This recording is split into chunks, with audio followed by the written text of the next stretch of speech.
फिर negative feedback किस तरह ना, वो भी जो मैंने दोनों तरीके से प्रूव किया था। फॉर्मूला बेटे एनालिसिस का जो आया हुआ है, पहले तरीके से भी, ये दूसरा मेथड प्रूव था। दोनों तरफ से एक ही आंसर आ रहा था, क्योंकि चीज ही एक बनती है। ठीक है, इसको लेना तो you can write this method too. Sir हमारी क्लासेस कब से स्टार्ट हो रही हैं? मंडे से? Face to face? जी सर। हाँ बेटे, मंडे से मोस्ट प्रॉब्ली स्टार्ट हो जाएगी, लेकिन कोई कंफर्म नहीं बता रहा। मे बी, लेकिन नेक्स्ट वीक स्टार्ट हो जाएगी। वो देखना भी होता है ना कि थोड़ा सा सूरत हाल क्या। तो ये क्लास लेकिन रेगुलर ऑनलाइन भी चलनी है और इस तरह भी चलनी है। तो या तो मंडे से स्टार्ट, मंडे नहीं तो ट्यूसडे वेडनेसडे से लाजमी फिर फेस टू फेस भी स्टार्ट हो जाएगी। फेस टू फेस भी स्टार्ट हो जाएगी, यानी कहने का मतलब है। ठीक है। अच्छा सर अब एक ये सर क्वेश्चन। टाइमिंग तो यही रहेगी ना? सर वो जो क्या नाम है, आपको कुछ फाइनल पता लगा है? वो जो नई अपडेट आई है, हमारे स्कूल वाले तो कुछ और ही कह रहे हैं क्या update I?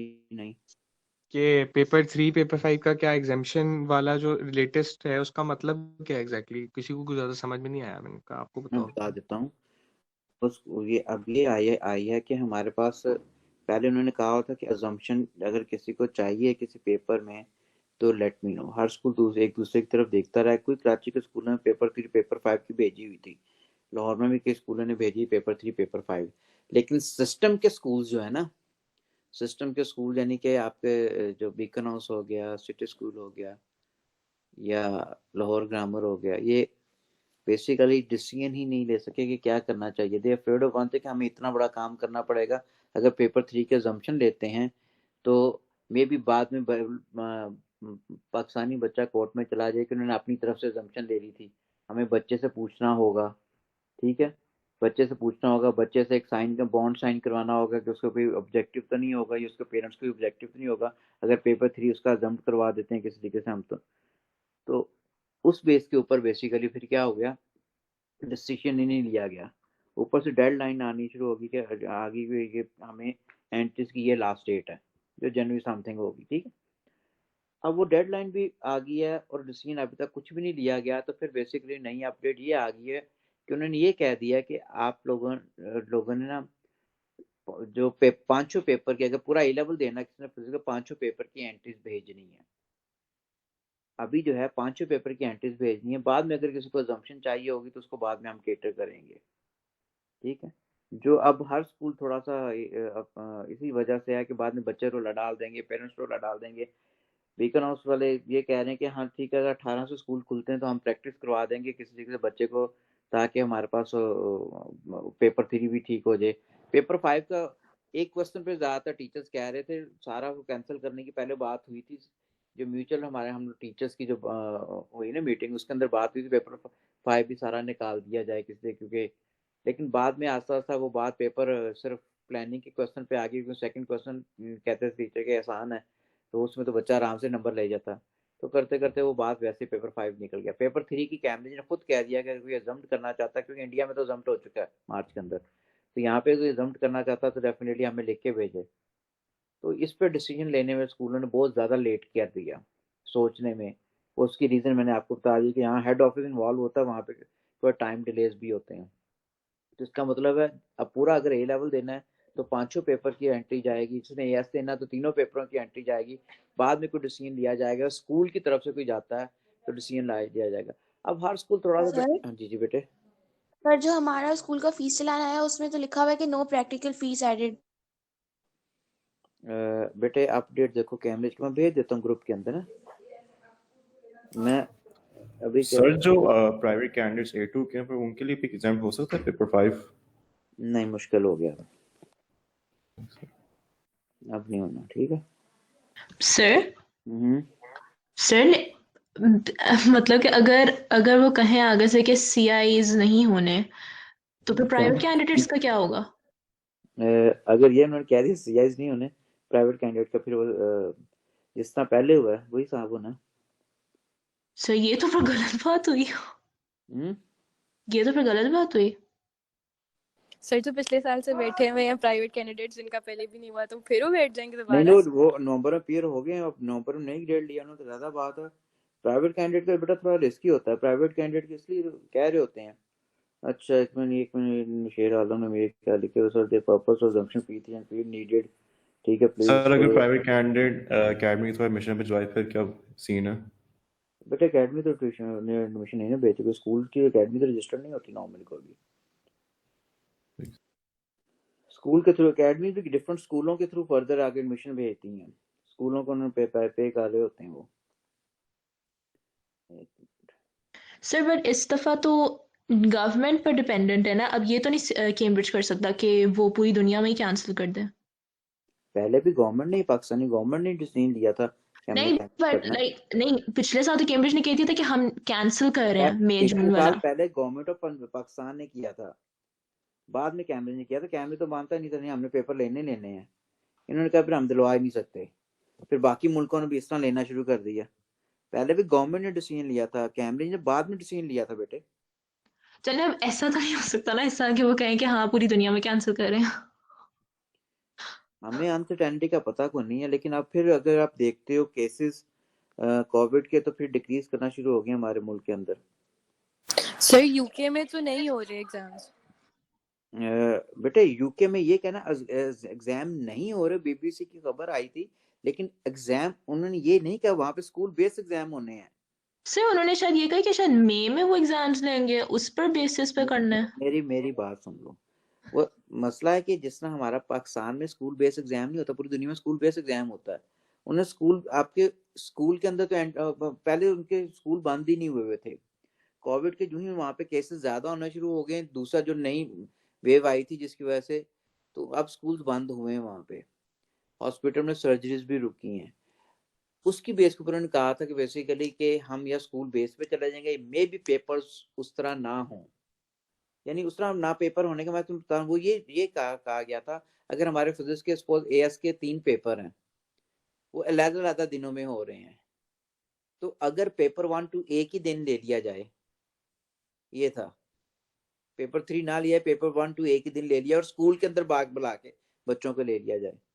Same is chemistry का, सेम फॉर मैथमेटिक्स रेस्ट। वो ये चीज इस पे बात हो रही थी ये। ठीक है, जिस तरह 5-5 वो दिन जा रहा है कि पेपर चलते जा रहे हैं, वो चीज नहीं थी। और पेपरों के दरमियान गैप भी वो कह रहे थे। तो वो ये चीज है कि पेपर एब्सोल्यूट कैंसिल हो, ये बात यूके के अंदर नहीं थी। ठीक है, मेरी तो फैमिली के अक्सर बच्चे वहां पे हैं। ठीक है, लेकिन वहां पे कोविड काफी ज्यादा है। लेकिन पाकिस्तान में भी देखो अब केसेस कम होना शुरू हो गए हैं। ये अब डिक्रीज होके देखो, अब 45, आज 45 है। 24/17 उन्होंने बेसिक आज केसेस वैसे आए हैं, जो डेथ हुई है 45 है। डेथ रेट को ओवरऑल देख रहे होते हैं। सर बट अक्टूबर नवंबर में भी तो हुए थे ना एग्जाम्स। हाँ हुए थे, उसमें तो हुए थे। तो एसओपीज के साथ ले ही सकते हैं ये मई में भी। बेटे ले सकते हैं, अगर गवर्नमेंट आपके अलाउ कर देगी तो फिर डेफिनेटली होगा। हाँ तो गवर्नमेंट सर मंडे को स्कूल खोल ही रहे हैं तो फिर एग्जाम्स की भी इजाजत दे ही सकते हैं ये लोग। नहीं, वो स्कूल तो खोल रहे हैं। स्कूल भी देखो इसलिए खोल रहे हैं ताकि सारे काम हो चुके हैं। 9, 10, 11, 12 को हो रहा है। आपकी मेडिकल कॉलेजेस के प्रोफेशनल जो एग्जाम्स हैं इंजीनियरिंग यूनिवर्सिटी के, वो डिले हुए हैं। दे वर सर सिर्फ स्टार्ट फर्स्ट ईयर के हुए हैं। हैं। सिर्फ फर्स्ट ईयर के हुए हैं, बाकी सबके हो रहे हैं। फर्स्ट ईयर के नहीं हुए बेटे, आपका नहीं थर्ड ईयर। मतलब कि जो फर्स्ट ईयर के एग्जाम्स है ना वो सिर्फ डिले हुए हैं, जो बाकी जो सेकंड और थर्ड ईयर के अभी हो रहे हैं। सिर्फ मेरी बहन फर्स्ट ईयर में, उसके मार्च जाकर हो रहे हैं, बाकी सबके उसी टाइम पे हो रहे हैं। मेरा अपना भांजा बेटा थर्ड ईयर एमबीबीएस के अंदर, उसके भी डिले हो गए हैं। अच्छा हाँ जी, मुझे पता है ना। ठीक है, तो वो भी डिले हो गए।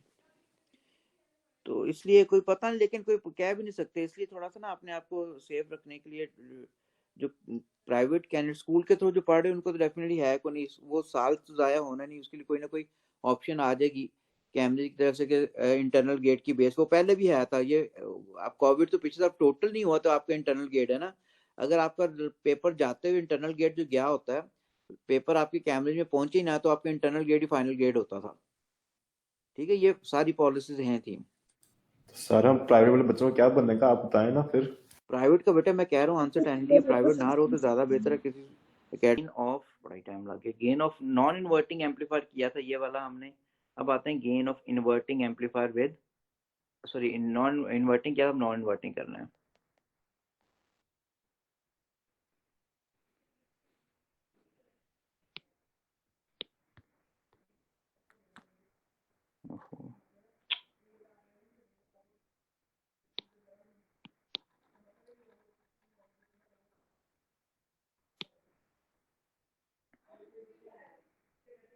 gain of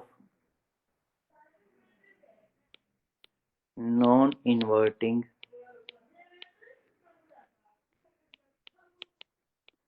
amplifier with negative feedback। मैंने कहा था पॉजिटिव फीडबैक सिलेबस में ही नहीं है। ये सेकंड लास्ट लर्निंग आउटकम बेटा ये हो गया, तो इसमें चैप्टर काफी तक हो गया। फिर छोटी सी लर्निंग आउटकम रह जानी। फिर यानी वर्कशीट अगर शेयर करूँ इसके बाद हो जानी चाहिए। अब मेजर चीज यही है। अब बेटे हमारे पास एक दो चीजें जो हैं यहाँ पे आ रही हैं कि gain of non inverting amplifier. Non inverting किसको कहते हो कि आउटपुट जो है, सॉरी इनपुट जो है वो किस साइड पे कनेक्ट करनी है, नॉन इन्वर्टिंग साइड पे, ताकि आउटपुट जो हो वो इन फेज हो विद द इनपुट।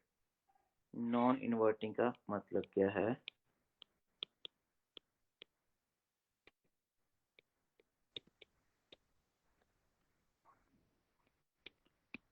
यानी इनपुट is provided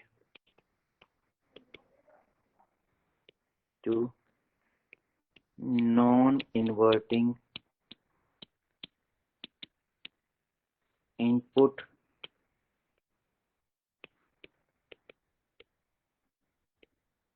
terminal, ठीक है, so that output and input are in phase with each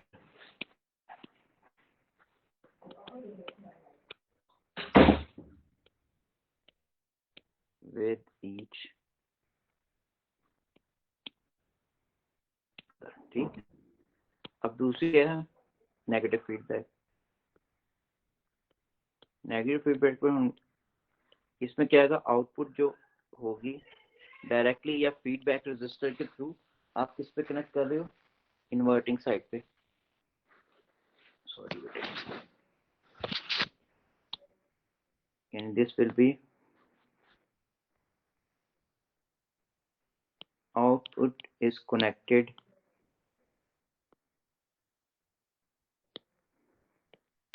via a feedback resistor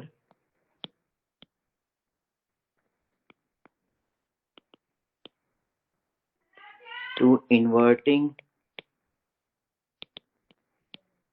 input terminal। ठीक हो गया, इन्वर्टिंग इनपुट टर्मिनल। अच्छा, अब इसके लिए प्रूव करने के लिए बेटे हमें अजम्पशंस क्या चाहिए होंगी? ठीक है,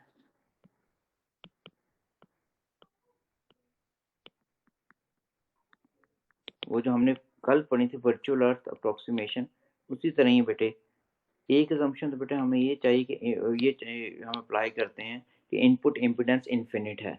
अगर मैं कहता हूँ इनपुट इम्पिडेंस इन्फिनिट है, इसका मतलब कोई करंट इसके अंदर तो एंटर नहीं हो रहा। ठीक है, no current can enter either of input.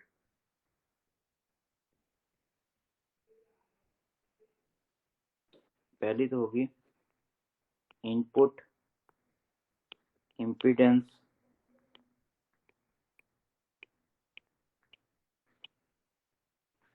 Of an op-amp is infinite। ये प्रॉपर्टी में पढ़े, इसका मतलब no current can enter either of input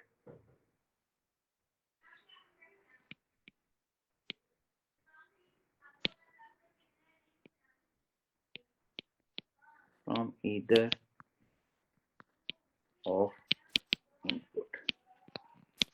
दूसरा हमारे पास क्या है कि अगर हमने मैक्सिमम गेन लेनी है और op-amp सैचुरेट भी नहीं हुआ, तो दोनों इनपुट जो होने चाहिए दे should B eight the same potential. ठीक है, in order to get the maximum gain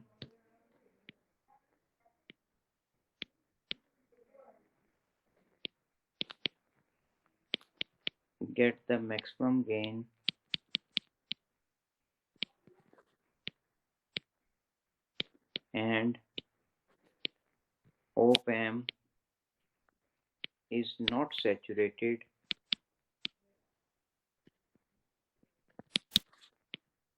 both inputs should be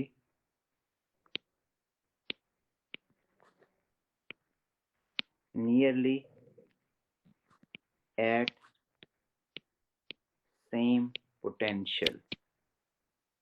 ठीक है, ये कल लिखी थी, लेकिन कल हमने ये लिखा है क्योंकि हमारे पास V जो positive it is connected to earth, earth से साथ शो की हुई थी, तो उसका पोटेंशियल 0 था, तो नेगेटिव का पोटेंशियल हमने कह दिया वो भी 0 होगा, जैसे आपने कह दिया वर्चुअल अर्थ अप्रोक्सीमेशन है। ठीक, ये हो गया। अब बेटे इसका सर्किट अगर मैं बनाऊं यहाँ पे,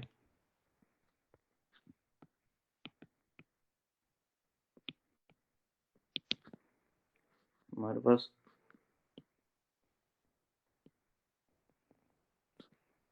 negative positive plus Vs minus Vs, इस पे आपने इनपुट देनी है, आउटपुट यहाँ पे आ गई।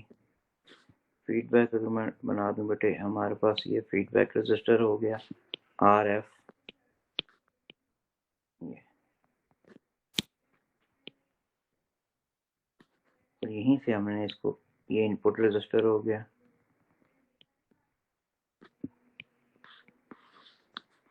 इसको आपने इससे कनेक्ट कर दिया। ठीक है, अब यहाँ पे हमारे पास दिस इज V in, इसके क्रॉस बेटे V in हो गया, ये V out हो गया।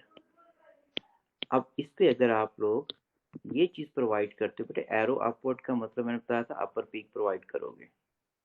ठीक है, तो आउटपुट में ये चीज क्या हो जाएगी, और एम्पलीफाई होके आ जाएगी ना, ये चीज ये आ गई। अब आउटपुट पोटेंशियल क्या है, वो हाई है as compare to input potential.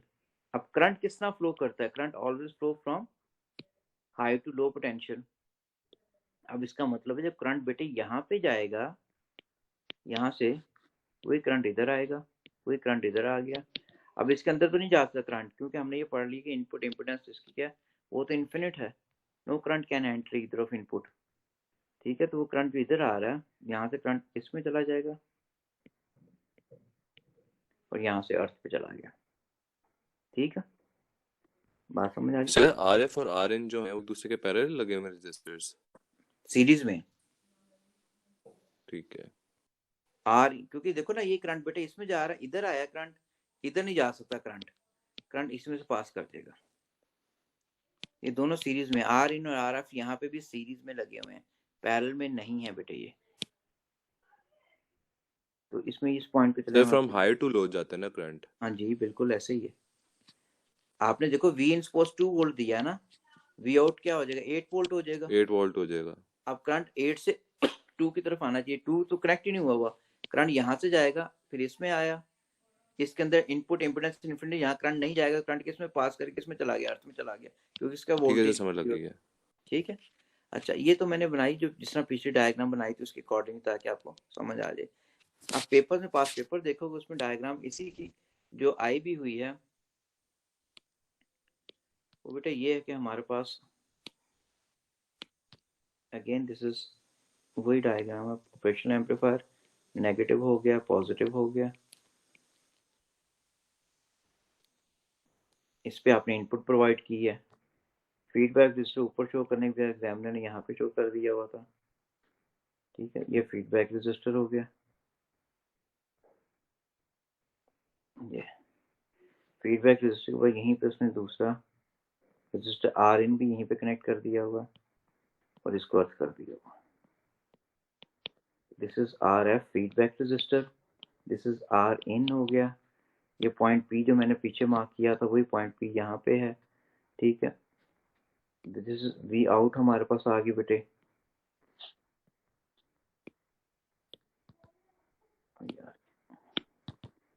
ये हमारे पास V out हो गए, यहाँ पे V in हो गई, दिस इज V in, ये V out होगी। यहाँ पे भी अगर आपने जो ये दिया तो आउटपुट में हमारे पास क्या इन फेज आना है इसने। ठीक है, ये पॉइंट को लेट के आप कंसिडर करके अगर इसको y दे देते हो आउटपुट में, ये डायग्राम पास्ट पेपर की है। अब मैं जो मैंने बनाई थी पहले, मैं जल्दी से यहाँ से बनाने लगा ताकि मैंने समझाना अब उसको दोनों को कंपेयर कर। मैंने बेटे पहले ये बनाई हुई, ये वाली,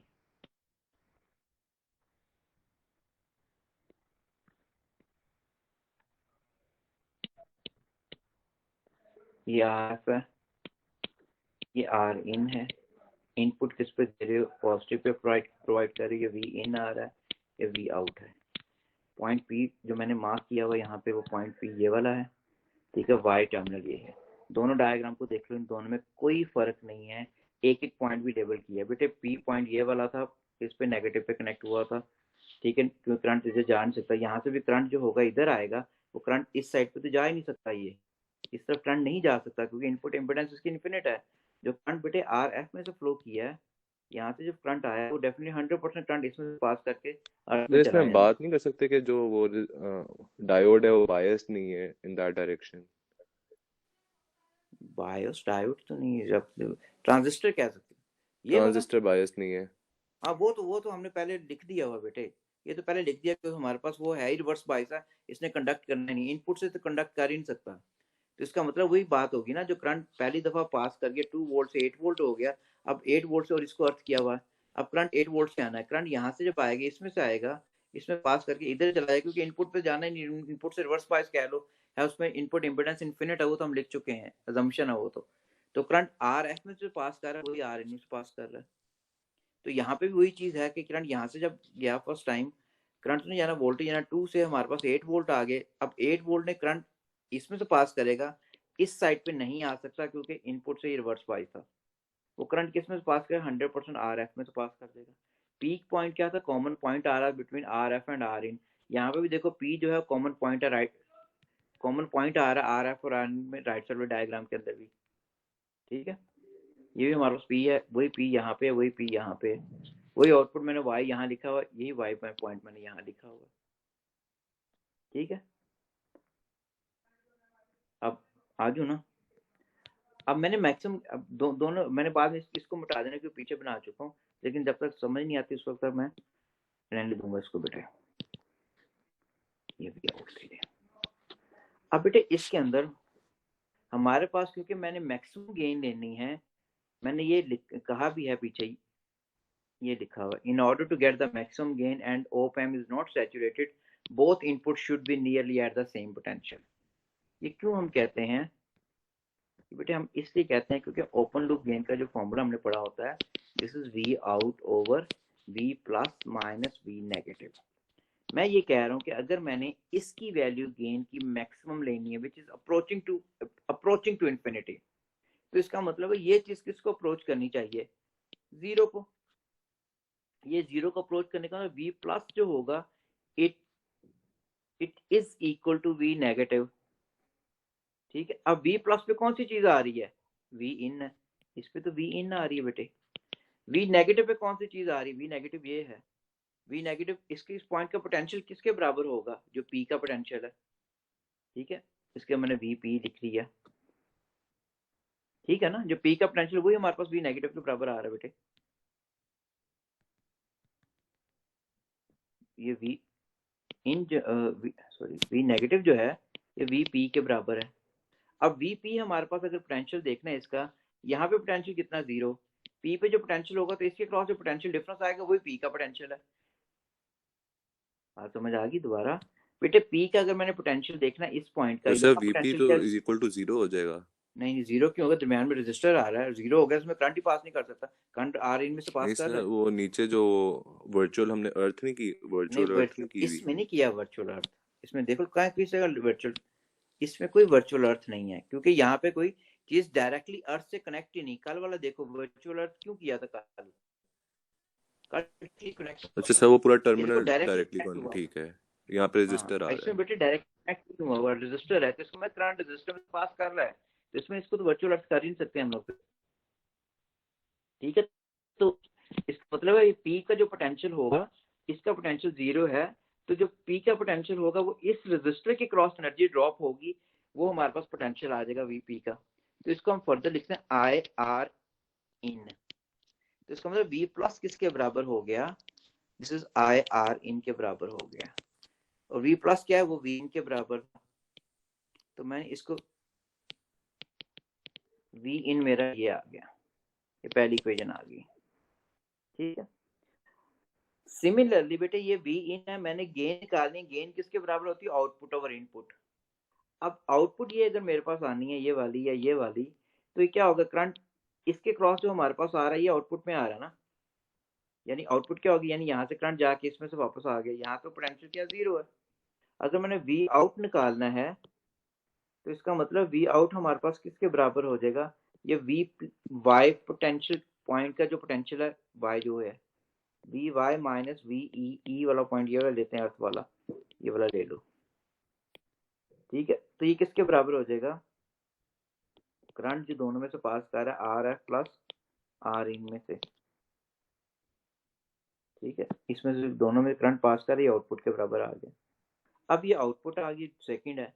अब हमने V out over V in करेंगे तो हमारे पास गेन आएगी, वी आउट किसके बराबर, I R F plus R in over I R in, ये आई से कैंसिल हो गया, R F over R in plus R in over R in, तो गेन किसके बराबर आ गई, 1 plus R F over R इन के,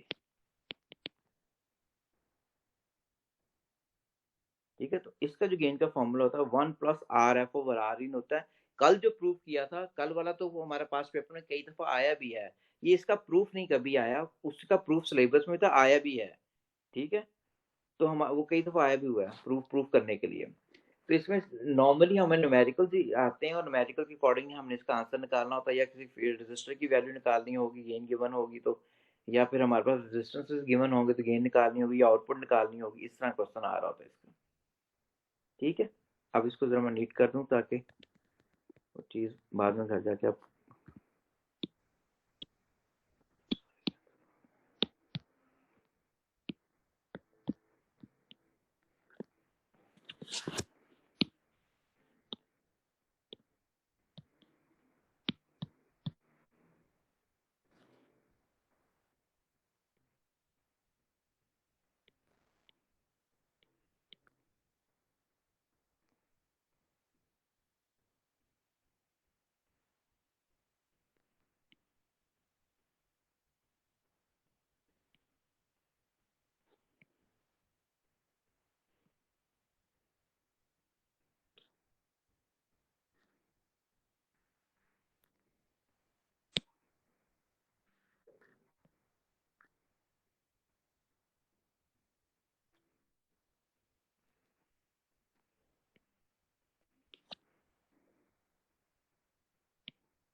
आर एफ हो गया बेटे, this is R in suppose किया था, ये पॉइंट पी लिया था, ये पॉइंट वाई लिया था, इसको अर्थ ले लिया था ई, यहाँ पे हम अप्लाई कर रहे थे वी इन, ये चीज क्या होगी, दिस इज वी आउट,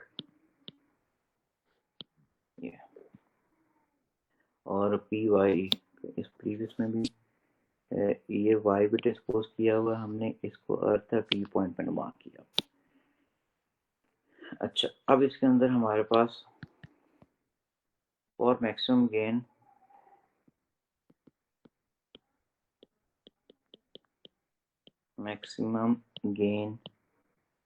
मैंने ये लिखा कि V प्लस जो होना चाहिए it should be nearly equal to V negative के, V प्लस किसके बराबर आ रहा है, V इन के, ठीक है। They should be nearly equal to V negative किसके, V पी के, तो V इन जो है वो बेटे नियरली हमारे पास लिख दिया V इक्वल आई आर इन के, let this the first equation. Also potential difference across V out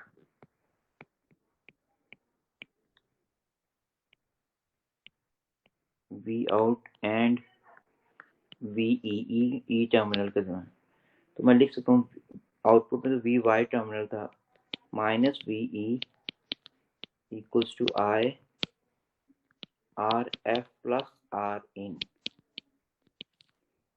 ठीक है बेटे। वी, ये वी आउट हो गया, इसकी वैल्यू 0 है, अर्थ से कनेक्ट हुई है।